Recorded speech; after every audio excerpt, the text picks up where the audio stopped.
আসসালামু আলাইকুম ভিউয়ার্স, সবাই কেমন আছেন? আশা করি সবাই ভালো আছেন। গত ভিডিওতে আমরা দেখেছি কিভাবে আমাদের হোস্টিং অথবা cPanel এ কিভাবে নিউ সাবডোমেইন ক্রিয়েট করা যায়।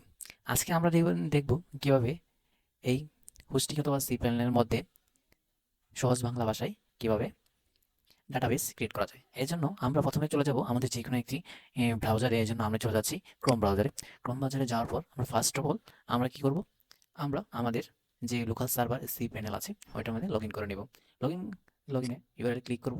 ক্লিক করার পর আমাদের যে cPanel এর ইউজার নেম আর পাসওয়ার্ড আছে ওইটা আমরা দিয়ে দিব।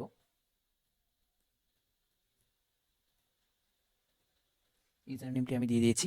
এখন আমরা পাসওয়ার্ডটি দিয়ে দিব।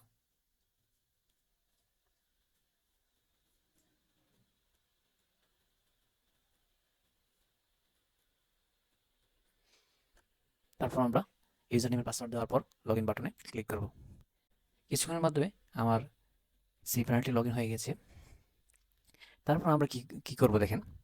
আমরা ওই সময় কি করেছিলাম, ডোমেইন থেকে ডোমেইনে গিয়ে আমাদের সাবডোমেইন ক্রিয়েট করেছিলাম। আজকে আমরা তৈরি করব নিউ একটি ডাটাবেস। এই যে ডাটাবেস অংশ, ডোমেইনের উপরে ডাটাবেস লেখা। আপনাদের উপরে থাকতে পারে, নিচে থাকতে পারে আপনাদের cPanel বেস বা লোকাল সার্ভার অনুযায়ী। এই জন্য কি করতে হবে?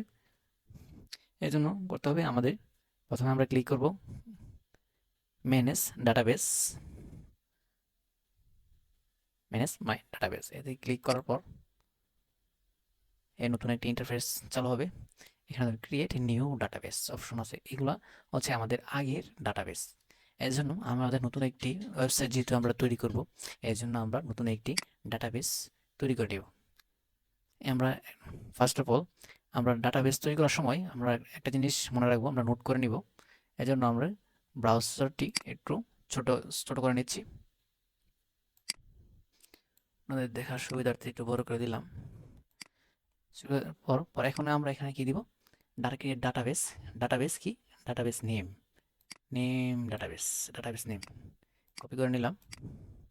আমরা একটা নিউ টেক্সট ডকুমেন্ট ক্রিয়েট করব। এটার মধ্যে আমরা ডাটাবেসের ডিটেলসগুলো এন্ট্রি করব। কপি করে কন্ট্রোল বি দিয়ে পেস্ট করলাম।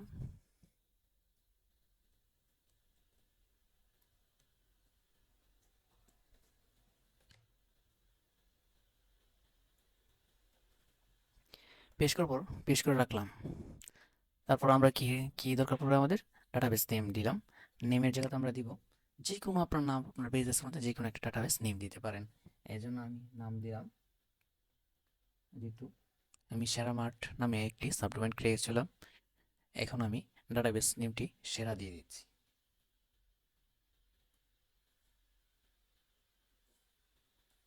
আপনাদের ইচ্ছা মতো আপনারা যে কোনো নাম দিতে পারেন। এখানে দেখলাম ডাটাবেস নেম কি দিলাম? সেরা। Create database. ডাটাবেস ক্লিক করার পর আমাদের ডাটাবেসটি ক্রিয়েট হয়ে গেছে। এখন আমরা গো ব্যাকে ক্লিক করব। ক্লিক করার পর এই দেখুন আমাদের এই যে সেরা নামে একটি ডাটাবেস ক্রিয়েট হয়েছে। ক্রিয়েট হওয়ার পর আপনারা চাইলে এখান থেকে মডিফাই করতে পারবেন। এখন কি করতে হবে দেখেন, আমরা database user new user create করবো। এর জন্য কি হতে ডাটাবেস ইউজার একটি নেম দিতে হবে, ইউজার নেম আমরা দিয়ে দিচ্ছি। যে কোনো একটি নাম আপনার ইচ্ছা মতো দিতে পারেন। আমি দিয়ে দিচ্ছি অ্যাডমিন অথবা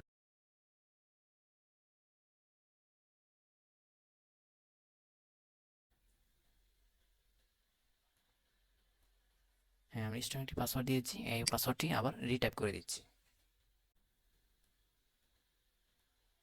অবশ্যই আমাদের দুইটি পাসওয়ার্ড মিল থাকতে হবে। এই জন্য আমরা এখানে কি করলাম, একটা ইউজার ক্রিয়েট করলাম না। এখানে নিউ ডাটাবেস কি দিয়েছিলাম আমরা? ডাটাবেস দিয়েছিলাম আমরা সেরা। ডাটাবেস কোনটা? এটা হচ্ছে আমরা ডাটাবেসটা আমরা ক্লিক করে কপি করে নিচ্ছি।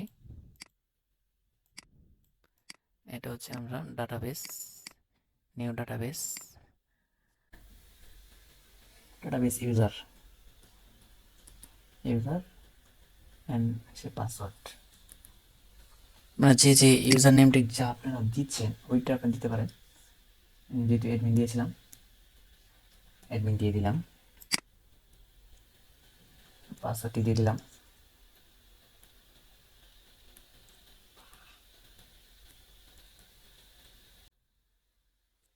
দিয়ে আপনারা সেভ করে রাখবেন। এটা আপনাদের পরবর্তী সময়ে কাজ লাগতে পারে, এর জন্য দিয়ে দেওয়ার পর পাসওয়ার্ড, ইউজার নেমের পাসওয়ার্ড দেওয়ার পর ক্রিয়েট ইউজার ক্লিক করবেন। ক্রিয়েট ইউজার ক্লিক করে ইউজারটা আমাদের ক্রিয়েট হয়ে গেছে। এখন আমাদের কি করতে হবে? এখন আমাদের করতে হবে যে আমরা ইউজার নেমটি ক্রিয়েট করলাম অ্যান্ড ডাটাবেস ক্রিয়েট করলাম, দুইটাকে আমাদের কি করতে হবে? অ্যাড করতে হবে, অ্যাডজাস্ট করতে হবে। অ্যাডজাস্ট করার জন্য ফার্স্ট অফ অল আমাদের কি করতে হবে? ডাটাবেস সিলেক্ট করবো আমরা, যে ইউজারটা ইউজার আছে, এই অ্যাডমিন যেটা ইউজার, ডাটাবেসটা সিলেক্ট করবো। ডাটাবেস কোনটা দিয়েছি আমরা? সেরা।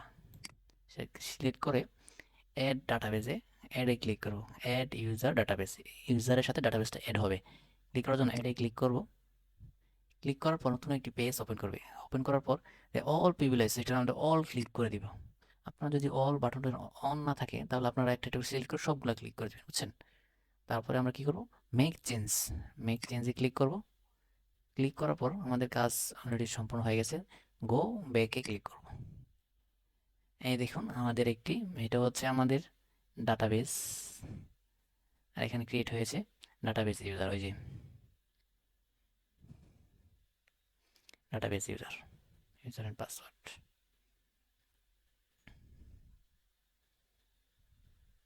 এই হলো আমাদের প্রসেসটি।